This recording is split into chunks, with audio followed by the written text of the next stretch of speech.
everyone, so today I thought I would film this video just sort of walking around the flat, talking to you guys. I feel like I'm purposely just walking around now. I don't know, just didn't really feel like sitting down in front of the camera and just, you know, filming a video. I just felt like I'd just walk around. It feels a bit more natural. My hand gets sore after about 3 seconds, but that's okay. So today I'm going to tell you how I afford to travel so much.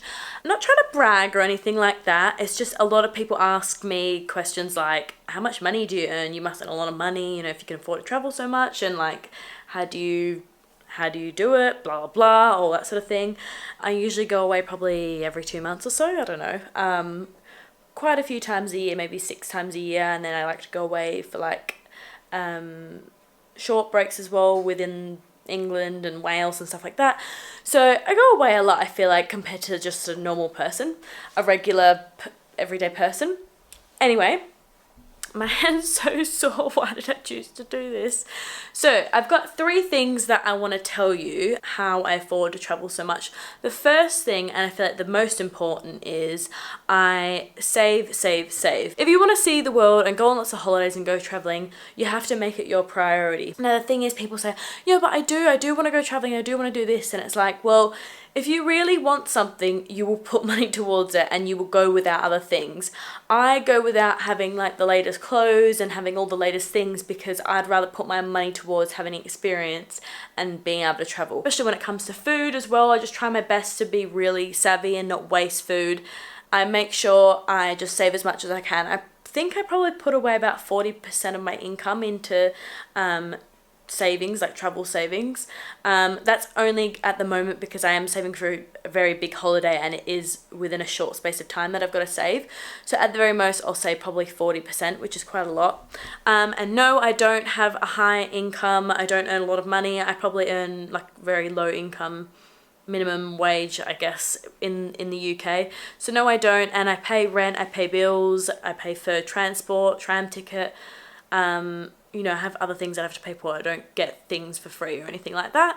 Obviously, the last holiday that I just went on, the big cruise that me and my auntie went on, that was free. She won that. But that's the only ever free trip I've ever got. And, you know, other times, like my auntie bought me a flight to Madrid. And, like, there's been a few times when my dad's helped me out to go back home and stuff like that. But majority, it's been all me. So just a disclaimer there. So I've rambled on enough about just one thing, so I'm going to move on to the next thing. Number 2 is I live really close to lots of different countries.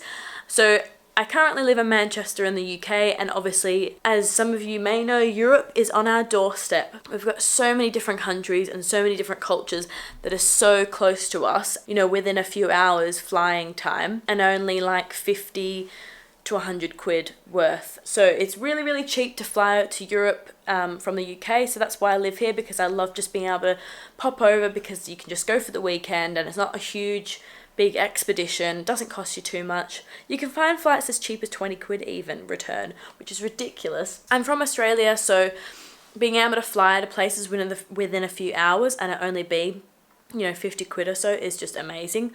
The nearest place from Perth is Bali, which is always within 150 pounds, and then the next place is like Singapore, which is 5 hours, or Melbourne or Sydney, which is 5 hours. So travel just was very expensive if you lived in Australia and Perth, because everywhere's so far away. Even to go to New York from Manchester, it's probably like 350 pounds return, which is ridiculous, because from Perth it's probably I don't know what it would be in pounds, but it would be double the amount in pounds. So even to go other places outside of Europe, it can be a lot cheaper. So yeah, I just really love living near so many different countries, and they're so cheap to fly to and they're so quick to fly to. And then the third thing is just being able to find cheap deals, cheap accommodation, cheap flights, which it's not really like a major thing. Like I feel like the first 2 points, they're the main things that help me afford to travel so much. But finding cheap deals and stuff like that, I guess you just gotta look for them.